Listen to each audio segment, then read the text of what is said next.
Welcome, everyone. And today we're going to be looking at the life and career of Ratan Tata.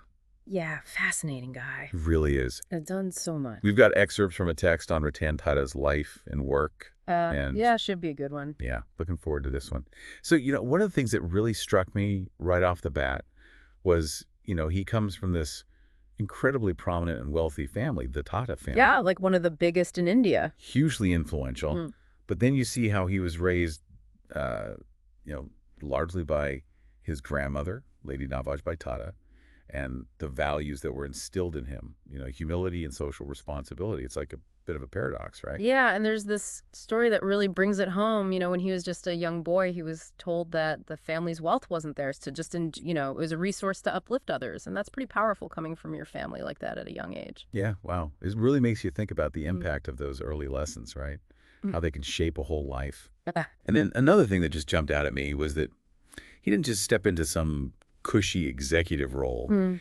He began his journey on the shop floor at Tata Steel. Can you imagine that? I mean, someone with his background choosing to get his hands dirty, literally. It shows, the kind of man he is, wanted to understand the business from the ground up.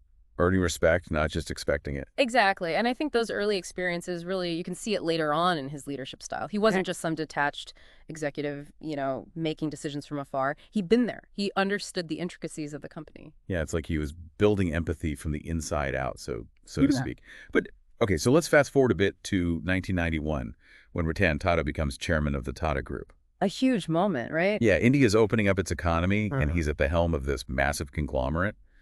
How did he navigate that? Well, I think you have to say he was a transformative leader himself. He recognized that the Tata Group needed to focus on its core sectors. But at the same time, he had this vision for global expansion. And he went for it big time. Oh. 2000, Tata Tea acquires Tetley, a global tea brand. 2007, Core Steel, a major player in the steel industry. And then in 2008, the crown jewel Jaguar Land Rover. It was bold. These weren't just random acquisitions, though, right? No, Yeah. absolutely not. There was a strategy behind each one, broadening the Tata Group's global footprint, diversifying its portfolio. But I think there's another layer here, too, and that's Ratan Tata's vision. He saw the way the world was changing, and he wasn't afraid to make big moves. Yeah, like with Jaguar Land Rover, that was a statement of faith in those brands, wasn't it? It was, a lot of people doubted that move, but he saw the potential there. And then there's the Tata Nano, a project that really captured the world's imagination. Yeah. This tiny, affordable car designed specifically for the Indian market. Yeah, the people's car. What was the driving force behind that one? I think with the Nano, you really see Ratan Tata's commitment to social innovation. He wanted to make car ownership a reality for millions of Indians' families that had never even dreamed of owning a car before. Wow. So it wasn't just about making a profit.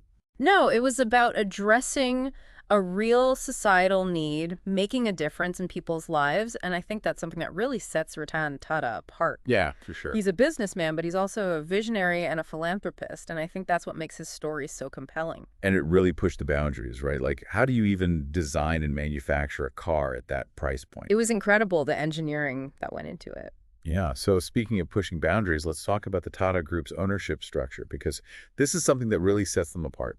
Over 60% of Tata Sons. The holding company is owned by charitable trusts. Yeah, you don't see that very often. No, not at all. It's unheard of in most corporate settings. So what's the thinking behind that? Well, I think it goes back to the Tata family's long-standing commitment to philanthropy, giving back to society. It's like social responsibility is baked right into the DNA of the company. Exactly. And it creates this amazing cycle, the business success fuels the social impact, and then that in turn enhances the company's reputation, strengthens its bonds with the community. It's a win-win. It really is. It's a powerful model, and I think it says a lot about Ratan Tata's values. Even after he stepped down as chairman in 2012, he's remained so active, especially in the world of startups. Yeah, he's become a mentor to a whole new generation of entrepreneurs. Investing in them, guiding them, sharing his experience. Imagine having Ratan Tata as your mentor. I mean, that's incredible, the knowledge and the insights he must have to offer. It's not just about the money. It's about building people, empowering them to make a difference. And I think that's another key part of his legacy. He's not just building businesses, he's building a better future. So as we look back at everything we've learned about Ratan Tata, it's clear that he's left an incredible mark on the world. Yeah, he's a true icon. He's shown us that you can be successful in business and still have a heart, Hmm? that you can make a profit and still make a difference. Absolutely. And I think that's a lesson that we can all learn from. Success doesn't have to come at the expense of others. It can actually uplift others. It can make the world a better place. Well said. Now, I want to leave you with a quote from Ratan Tata himself. He once said, "I don't believe in taking right decisions. I take decisions and make them right." What do you make of that? It's like he's saying, there isn't always a perfect answer just waiting to be found. Sometimes you just have to choose a path and then make it the right one. Yeah, it takes courage, right, to just decide and move forward, even when you're not 100% certain. And then the real work begins, adapting, adjusting, overcoming obstacles. That's where the magic happens. It's that combination of being decisive, but also being flexible that's really impressive. And I think there's a lesson in there for all of us, whether you're running a company or just trying to figure out your own life, we're all faced with tough choices. And sometimes you don't know what the right decision is until you've actually made a choice and started down that road. Exactly. It's about making that commitment and then putting in the effort to make it work, learning from your mistakes and never giving up. This whole deep dive into Ratan Tata's world has been so inspiring. He's really something else, isn't he? I mean, he's achieved so much in business, but he's never lost sight of his values. He's always looking for ways to give back to make the world a better place. It's proof that you can be successful and still be a good person. Yeah, and I think that's a really important message, especially today. Absolutely. So as we wrap things up, I want to leave you with this question. How can you apply Ratan Tata's mindset to your own life? What decisions can you make and then commit to making, right? How can you combine your ambition with a sense of purpose to really make a difference? It's something to think about. We all have the potential to leave our mark on the world, to create something meaningful. Well said. Well, that's it for our deep dive into the extraordinary life and work of Ratan Tata. I hope you found it as inspiring as I did. If you want to learn more, there are so many resources available online and in libraries, and I encourage you to do so.